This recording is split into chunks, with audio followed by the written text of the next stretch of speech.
In this video, I'm going to explain to you why some football shirts are hard to find. I'm going to explain this taking into account my own point of view and my own experience as a football shirt collector. Also, like you're used to seeing in my videos, I'm going to use examples. So I don't want to lose any more time on this intro. Let's get straight into the video. The first thing that makes some shirts hard to find has to do with the fact how old the shirt is. Just to give you an idea, over here I got a Brazil 1994 home shirt, and over here I got the Brazil 2022 home shirt. Both are size medium and original, but now my question is, which one do you think is harder to find?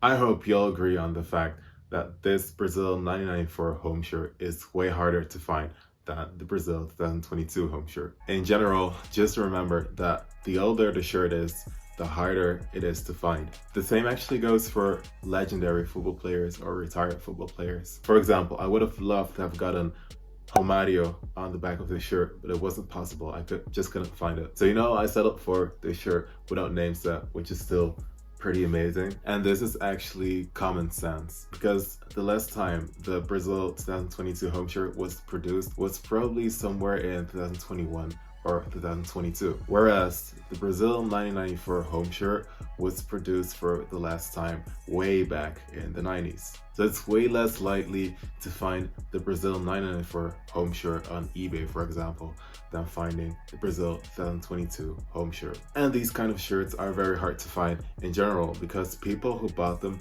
back in the days might have thrown them away, or they damaged them, they lost them, or they even gave them away. That's why it's kind of hard to track down these shirts in order to determine what's happened to them. The second factor that actually plays a role in the availability of shirts are the players on the back. I mean, in general, shirts are being sold without name set. If you actually want to get a name set on the back of your football shirt, you need to pay for it. And the name set has to be customized onto your football shirt. Well, I gotta say, not everyone is a fan of this. Some people just don't like wearing a football shirt with someone else's name on the back. But let's translate this problem into football shirt collecting. If you're looking for a specific shirt with a player on the back, this can actually be quite challenging. For example, when I bought this Ajax but Marty shirt, I found it without name and number on the back. I really had to put in the efforts to even find one with a name and number on the back of a player that I like. But getting back to the topic,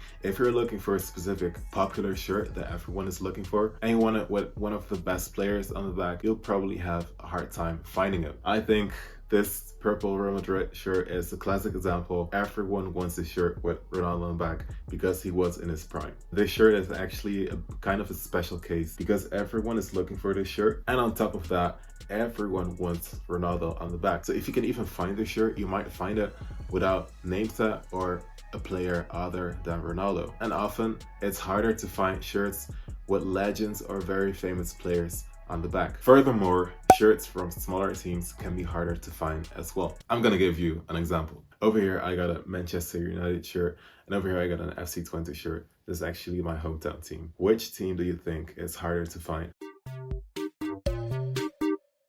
Exactly, the FC Twente shirts. And I'm not really referring to those two specific shirts, but the shirts in general. Because let's be honest, it's more likely that a football fan in, for example, Italy, knew Manchester United before they even knew FC Twente, if they even know FC Twente. So it all has to do with how famous a football club is. And the more famous a football team is, the more football shirts they'll sell. I mean, you can buy Manchester United shirts outside of stores in the United Kingdom, whereas, as far as I know, it's not possible to buy FC Twente shirts outside of the Netherlands. So shirts from bigger clubs have a way better commercial availability. Now I got the following question for you. Over here I got the FC Barcelona 14-15 home shirt with Messi on the back, and in my left hand I got the FC Barcelona 1920 home shirt with Messi on the back as well. Which shirt do you think is harder to find?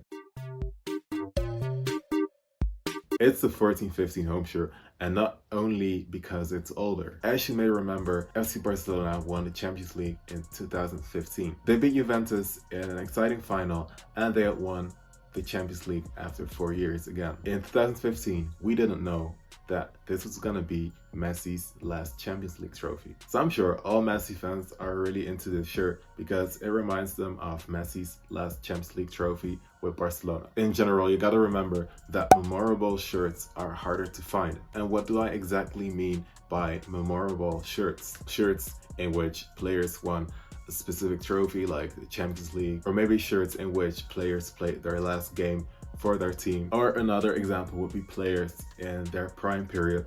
For example, Ronaldo in 2017. You know, everyone remembers these shirts, so everyone actually wants to buy them. And that kind of causes a high demand and a low availability. And last but not least, the type of shirt is very important as well. For example, over here I got the France 2018 home shirt fans version. Over here I got the Paris Saint-Germain 2021 third shirt player version. Which one is harder to find, you think?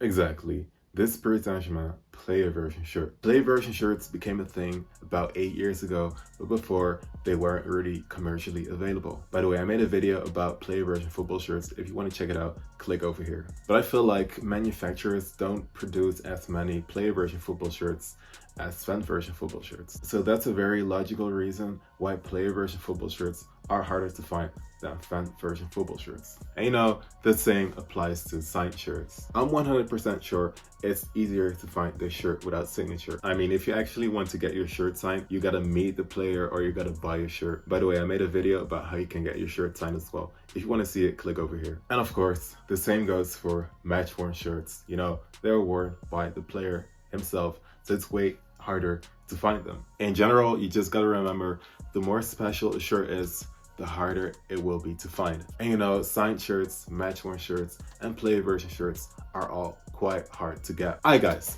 that's the end of this video. I hope you enjoyed it just as much as I did. You know, I'm gonna upload consistently once per week, so if you got any nice video suggestions, just let me know in the comment section down below and I'll take them into consideration. For now, I'm gonna say thanks for watching and I'll see you next time.